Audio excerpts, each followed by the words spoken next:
تعزیہ کا مسئلہ، تعزیہ جو ہے اس کا مسئلہ مختلف بھی ہے، اتنا میں بتاؤں گا، کنفیوز نہیں ہونا۔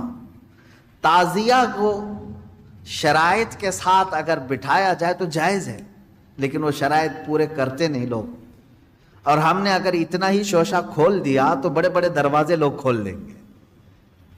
بات صرف اتنی تھی تعزیہ کی، امام حسین کا جو روضہ ہے اس روزے کی شکل کی کوئی چیز بنا کر کے آپ نے رکھ دیا، تو کسی بھی بزرگ کے روزے کی شکل بنا کر کے رکھنا مستحسن ہے، کوئی حرام کام نہیں ہے، ناجائز نہیں ہے۔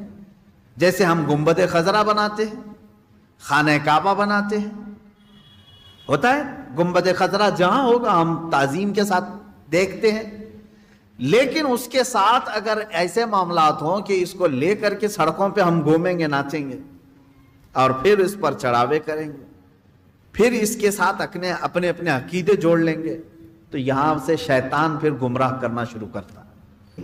کہ چند سالوں پہلے ہم نے دیکھا بہت خرافات ہو رہی ہے، ایک جگہ ہم نے کہا منع ہے، انہوں نے فوراً اس کو ختم کر دیا، نہیں کریں گے۔ ہاں میں نے کہا کہ ٹھیک ہے، مولا حسین کے روزے کی شکل بناؤ، ہر گھر میں بنا کر کے رکھو، یاد کے لیے اچھا ہے، اپنے بچوں کو دکھاؤ کہ یہ مولا حسین کا روزہ ہے۔ ہم جیسے گنبد خضرا رکھتے ہیں اپنے گھروں میں، خانہ کعبہ رکھتے ہیں، امام حسین کا روزہ رکھنے میں کون سی دقت کی بات ہے؟ میں اتنا زیادہ مخالف نہیں ہوں اس چیزوں کا، رکھو، آپ پیتل کا بناتے بناؤ، تانبے کا بناتے بناؤ، سونے کا بناتے ہو بناؤ، اس میں حرج نہیں۔ ہم جس چیز کی مخالفت کرتے ہیں وہ خرافات و حرام کاریاں جس کو باہر سڑکوں پر کیا جاتا ہے، میں اس کا مخالف ہوں۔ خیر بات آئی، بند ہو گئی، لیکن ہوتا کیا تھا معلوم ہے؟ چند دنوں کے بعد دوسرا محرم آیا تو گھر والے کہتے ہیں کہ حضرت وہ تو بند ہیں لیکن بچے ویسے ہی ناچ رہے ہیں، ہاتھ ایسے لمبے کر کے خود پنجہ بن گئے ہیں اور ناچ رہے ہیں۔ تو میں اس چیز کو مثال میں اس لیے بتا رہا ہوں کہ بنی اسرائیل بچھڑے کی پوجا کرتے تھے، حکم آیا ان کے قتل کا، قتل بھی ہوئے، بچھڑا بھی مار دیا گیا، لیکن زمانے تک ان کے دلوں سے بچھڑے کی محبت گئی نہیں تھی۔ وہی ذکر آج کی آیت میں میں نے پڑھا ہے، اللہ فرماتا ہے ثم اتخذوا العجل من بعد ما جاءتهم البینات، پھر یہ بچڑے کو ایسا لے کر کے بیٹھے رہے جبکہ ان کے سامنے کھلی ہوئی نشانیاں تھی۔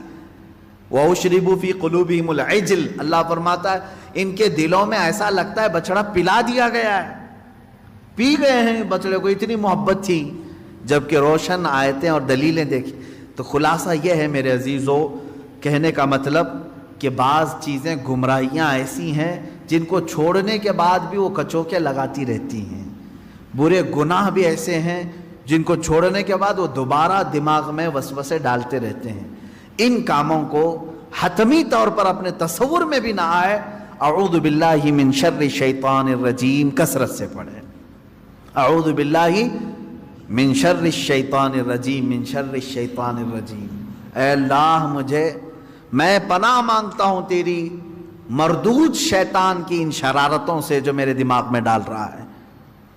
تو یہ اسی کی طرف سے ہوتی ہیں، وہ پرانے راستے پر لے جانا چاہتا ہے، گمراہی کی طرف لانا چاہتا ہے۔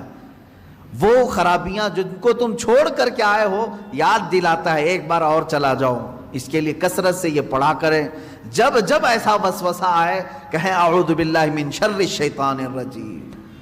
آج ہی صبح گناہ سے توبہ کیا، سوچا کہ نہیں کروں گا یہ گناہ، لیکن رات ہوتے ہی پھر خیال آیا ایک بار اور کر لو، میں بتا رہا ہوں فوراً اس وقت یہ پڑھو اعوذ باللہ من شر الشیطان الرجیم۔ اے اللہ میں تو چھوڑ چکا تھا شیطان مردود، پھر مجھے لا رہا ہے وسوسے، میں تیری پناہ مانگتا ہوں مردود شیطان کی شرارتوں سے۔ یہ باتیں یہاں تک ختم ہو گئیں۔